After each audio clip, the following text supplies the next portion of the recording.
Good evening, you're watching No Spin. I'm Nidhi Razdan. Well, hectic political activity today, a phrase that journalists love to use. The Congress has kicked off its much talked about Bharat Jodo Yatra, in which Rahul Gandhi and other leaders and citizens will walk some 3,500 kilometers over the next 150 days from Kanyakumari to Kashmir. It will cover 12 states and 2 union territories. The Yatra comes at a difficult time for the Congress, which has seen an exodus of senior leaders and continued confusion as to who will lead them next. Incidentally, the Aam Aadmi Party launched its Make India #1 campaign from Haryana today as they try to expand their footprint. Now, all of this is happening at a time when regional parties are trying to form some kind of opposition alliance to take on the BJP in 2024. But they seem to be divided on whether the Congress should be part of that. The TRS and the Aam Aadmi Party are very cold to the Congress and frankly, vice versa. But Nitish Kumar is not. He met the NCP's Sharad Pawar today in Delhi as part of his opposition Jodo efforts.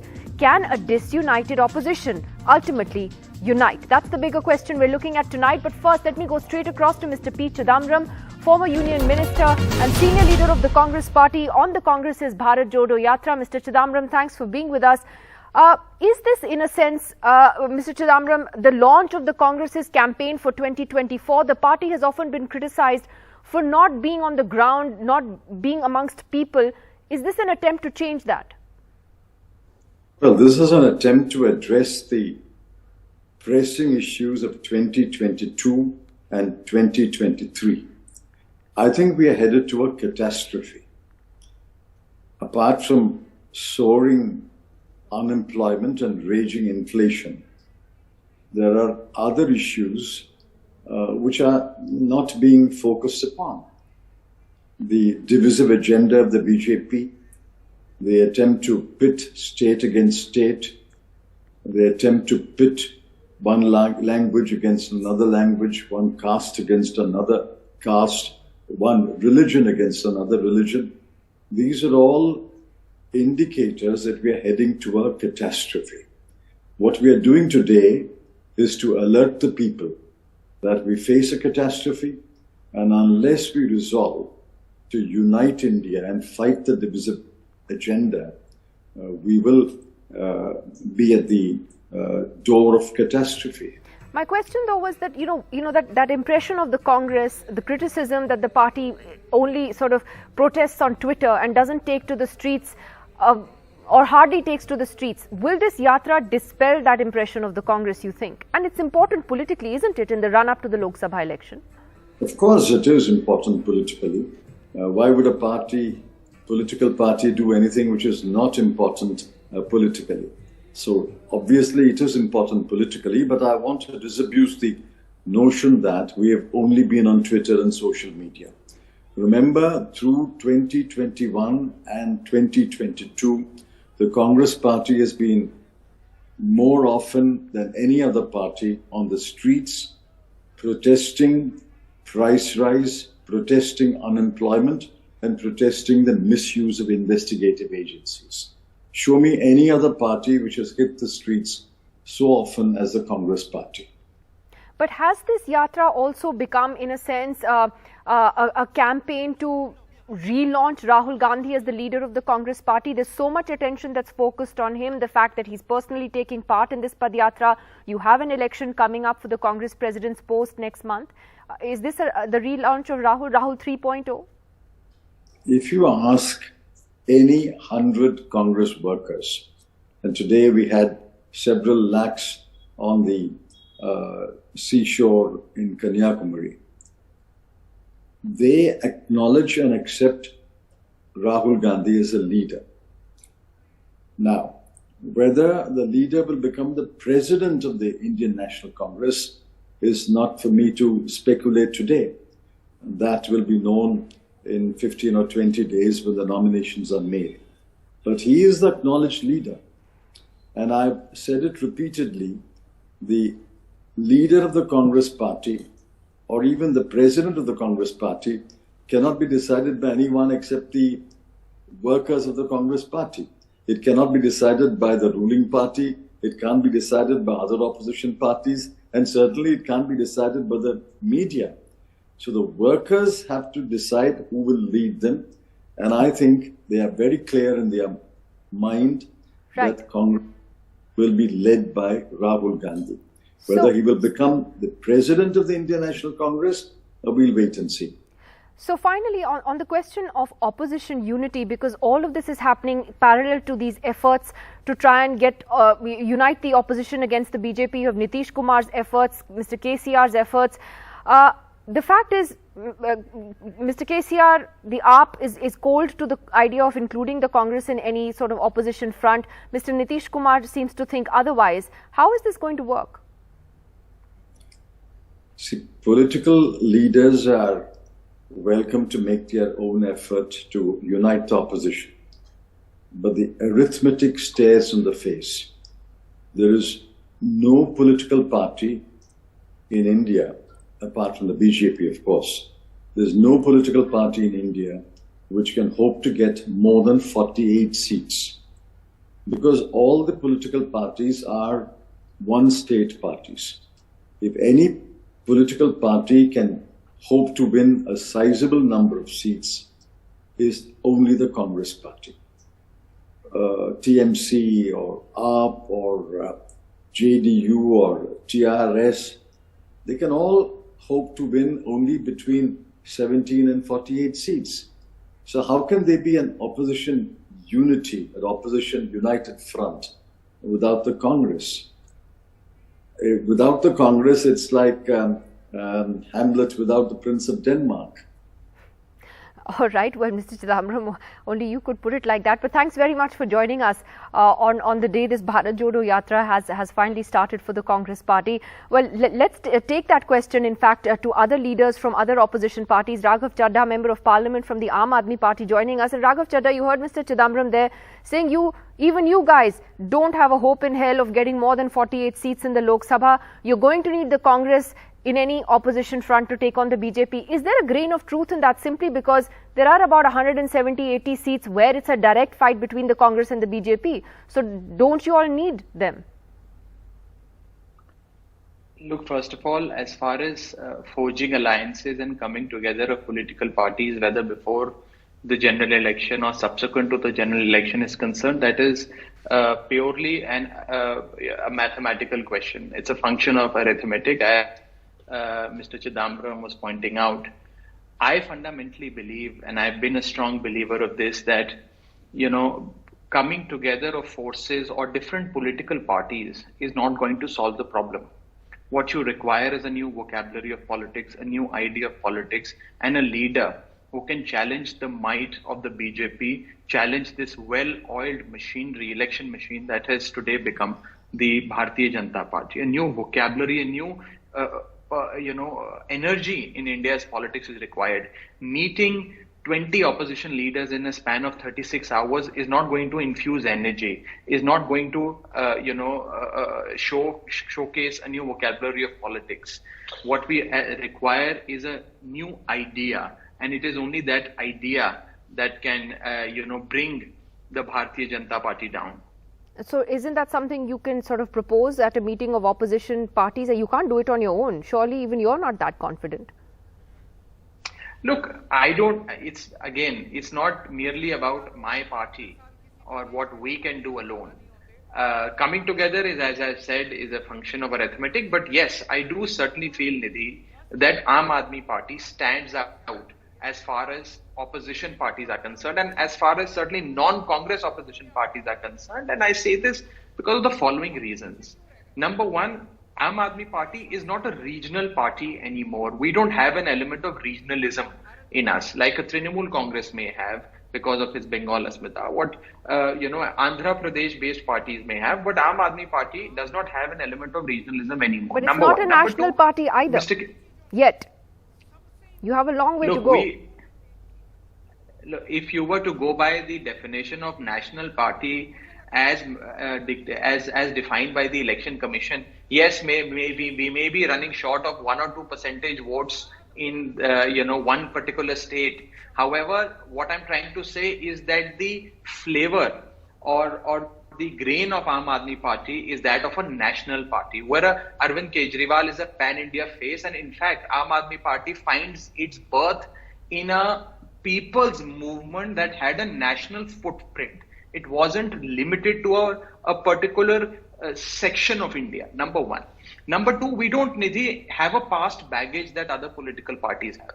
Number three, we understand, and please, I underline this, Aam Aadmi Party perhaps is the only political party after BJP that understands new age electioneering, that only the BJP understands apart from us.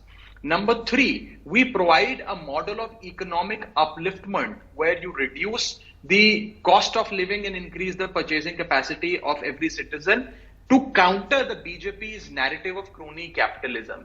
And lastly, if you were to just study the growth of political parties in India post-independence, you would find that Aam Aadmi Party is the fastest growing political startup this country has ever seen. In less than 1 decade of our existence, we have two full governments, which even the BJP could not achieve with the backing of Jan Sangh. Okay, well, let's see where that takes you. Early days yet, and it's very clear in the language that you're speaking that, opposition unity is going to be very, very difficult to achieve in the traditional sense of the term. But thanks very much, Raghav Chadha, for joining us on that. Let me take this question straight across to our panelists this evening. Smita Prakash, to you first, the editor of ANI, joining us. You just heard two different interviews there, Smita. Mr. Chidambaram talking about the fact that, you need the Congress, the arithmetic, blah, blah. And you have Raghav Chadha saying, well, we're the greatest and we're the only alternative. You can already see the dissonance.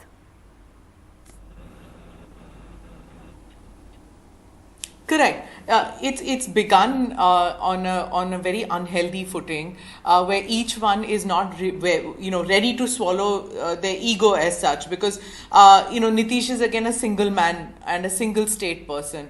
Aam Aadmi Party not really having gone beyond Punjab and Delhi. KCR is still only Telangana. Mamta is still only Bengal. But each of them thinks that, or their people think that they are prime minister material. But Mr. Chidambaram is right in a manner that it's only the Congress which has this pan-India scope. It has an experience and all that. But just remember, this country has made a Chandrasekhar prime minister. He had only a few seats. This country has made Gujral Saab. This country has made Deve Gowda ji prime minister. So, these combinations, permutations and combinations can work sometimes. And even a BJP in 2004 lost, right? It lost to what? A khichdi. Nobody wanted the BJP and its India shining when there was such a behemoth, and it was like the only nationalist party at that, only party with a national presence at that stage. But they got rejected. So, to say that we are the only ones, whoever says that right now, I think it is hubris. They need to rethink on their strategy. They need to swallow their egos and move forward and make a pre-election unity move before they can go into election. Because unless they have a face, unless they have a platform to say that we'll do it after the election, I don't see that happening. That's interesting. Rashid Kidwai, thanks for being back with us. Hasn't the sort of election now become very much a personality-driven contest as well? It was there before, but in a much bigger way with Mr. Modi. Therefore, is it imperative for the opposition to have one face to take him on before the elections? But secondly, do you also think the fact that the BJP is now not just talking about a Congress Mukt Bharat, but a Bharat that is Mukt of everybody except the BJP, could that be a rallying point for now regional parties to essentially fight for their very survival? Do you think that could change things? Yes, absolutely. Nidhi, whenever there is a dominant political party, as it was Congress in 1960s, 70s, and sometime part of 90s also, then, the opposition remains very much fragmented.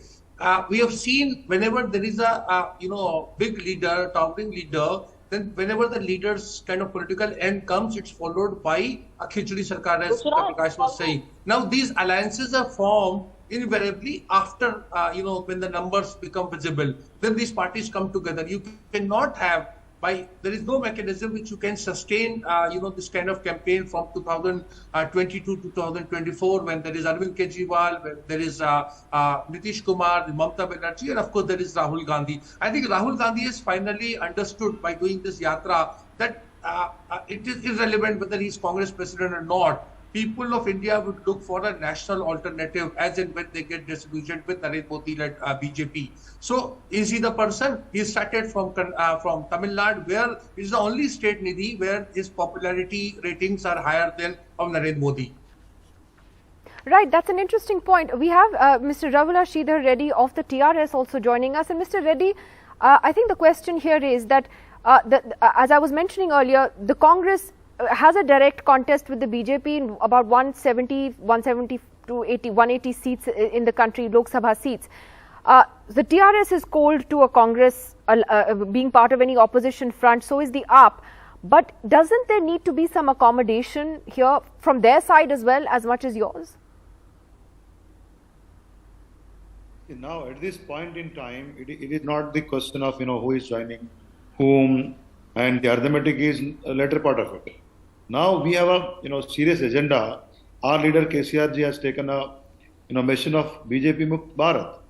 In that, we all will try, and we will try to, create more awareness on BJP government failures in the country, whether it is on degrowing economy or inflation or crony capitalism or corruption or not creating enough employment.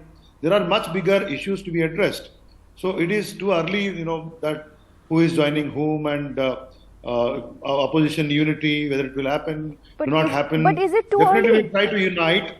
It's not that far away, the general election. The BJP is already, going in, looking at the 144 seats in detail where they came second last time. So, I mean, is it really that early? For BJP, anytime it is the election, right? Their only job in the country to run from one election to another election. But they're winning them, Have you ever seen Mr. Modi visiting the country, any part of the country without an election? He will go to Bengal to address election rallies. He will go to Chhattisgarh for the election rallies. So for them, the main agenda is to grab power, not the development, not to create employment, not to cut inflation. So you're deflecting the question of whether you can do this without the Congress. Can you do this without the Congress? Honestly. See, now it is no more a game of head or tail or Congress or BJP. The country is looking for a strong alternative. We will definitely try to address that issue of creating a strong political alternative in the country. We will try to create a narrative of development and welfare in the country, and definitely we will work for the opposition unity. But Congress would be there, not there. It's a different question. It is not at all a question today. Definitely, we are looking at a bigger picture. Okay, well, I mean, you're saying it's not a question. Supriya Srinath of the Congress is with us. Supriya, does it worry the Congress a little bit when, some opposition parties say that, okay, the Congress may not be relevant to the opposition equation anymore? I mean, does that reflect about the state of your party today and how it's seen by potential allies? No, I think before I go on to talk about what worries us or what does not, what essentially the state of our country, the divisive politics, the state of our economy, the number of people who are unemployed, the high prices, the people who are pushed into poverty, that worries us. However, I will say that the launch of the Bharat Jodo Yatra today here at Kanyakumari, where I am right now, was truly historic, and you had to see the ground swell. And we will perhaps experience this on our way from Kanyakumari to Kashmir, covering a distance of 3,500 kilometers, 12 states, 2 union territories, because people of India are actually fed. People of India are fed up of the false promises of the jumlebazi of the Modi government, and they are fed up of hatred being pushed down their throats. To your larger question about Congress and opposition, I say this very categorically. There can be no opposition unity without the Congress becoming the fulcrum or the axis of that opposition unity. We respect regional aspirations. We respect people's ambitions. Politics is all about ambition. But the reality on the ground is that there cannot be a coming together of opposition forces against the BJP unless the Congress sticks together and stays the fulcrum, with only party who's present from Kanyakumari to Kashmir and from Gangtok to Gandhinagar. So let's not brush aside what the Congress stands for even today. I think the reality of today's times is what are we fighting against? And I think we are fighting against the 8-year misgovernance of the Modi government and what it has done to our people. And I think as far as that is concerned, the entire opposition political spectrum speaks in one language. All right, let me take this to Lalita Kumaramangalam of the BJP who's with us tonight. Lalita Kumaramangalam, how do you see all these developments? One of the arguments that a senior opposition leader was making on this program last week is that the next general election, as he put it, is going to be fought state by state. If the opposition is smart about it, and they're able to sort of look at alliances, different alliances state by state, that the BJP could be in trouble. Now, is that a simplistic way of looking at it, or do you think that this whole idea of what Mr. Nadda said would be a country without regional parties, and that, you know, only the BJP would remain, that this may actually galvanize some of these parties to find a way to work together? Good evening, Nidhi. What the opposition decides to do, whether they want to work together or not, whether they will be able to do so or not, is their business. Best of luck to them. This is a democracy. Every party has the right to aim for power. But what is clear from what I've heard from the three people from the three different parties is that they themselves don't seem very sure about whether they are going to come together after the elections. Now, before the elections, it seems very clear that they have their own agendas. Every party ultimately seems to want to have their own man in power, which is fair enough. I don't find any fault with that. But let me just make, give an answer, a rebuttal to why, at least one of the statements made by the different leaders from different parties tonight on your show. Mr. Chidambaram talked about language divisiveness. I come from his state, Tamil Nadu, where the yatra has started. Best of luck for that yatra. It is the DMK government that pits Tamil against Hindi. That is language divisiveness. People are talking about facts and figures from the AAP. People say that Modi's agenda is divisiveness, whereas it's very clear that for the last 8 years, his main agenda has been development. And it is the facts that speak here. You have 10.72 lakh crore transferred via UPI to farmers during the COVID epidemic. We have 103 startup unicorns now, as against 8 in 2015, about 50% growth in national highways. I can go on, but this is a show and there's a limited amount of time. 93% of MSMEs in India have benefited from Make in India. We have 16.9 households with tap water in 2019 actually, and now we have 53%. You know how many gas cylinders have been distributed, how much extra electrification has been done, etc. Development does not divide. Development unites. It does not go to one person because of caste or creed or gender or politics. It goes where the governance takes into account that people need certain conveniences. So in a sense, what you're saying is that it's going to be the governance record. The fight is not... That will determine the way people vote. Just let me finish today. Give me half a minute, 30 seconds. The opposition is still saying Modi, Modi, Modi. Whereas Mr. Modi has gone ahead and worked very hard at the grassroots to see that the benefits of development reach people. Well, I'm not saying that there won't be a battle for 2024. He's the face of the government. He's the face of the BJP. So obviously they will say that. But it is governance that speaks. But okay, let me, Supriya, just okay, sure, go ahead, and then I'll go to the commentators quickly. Yes. You know, I have a rebuttal to each of the economic fallacies that have been propagated. I will only give you one figure. In the last 8 years of the Modi government, things have gone to an extent where 1/4 of all suicides, every 5 hours, a daily wage worker is committing suicide in this country. That's the only statistic you need to know. Forget about everything else. They keep doing Ujwala. 4.5 crore women are not even refilling those cylinders. My point is that the issues of this government, they want to brush every issue under the carpet. When you talk about poverty, they say poverty. When you talk about high prices, their MPs get up in parliament, you have to accept the problem. And trust me, nobody wants a fractured economy. Accept the problem, find a solution. What you do is you mask yourself away from the problem and live in denial. And which is why we are where we are, and which is why people are absolutely fed up with your jumlas and with your acronyms and the conditions that have been pushed into. And of course, the hatred that is spread. I mean, is it a...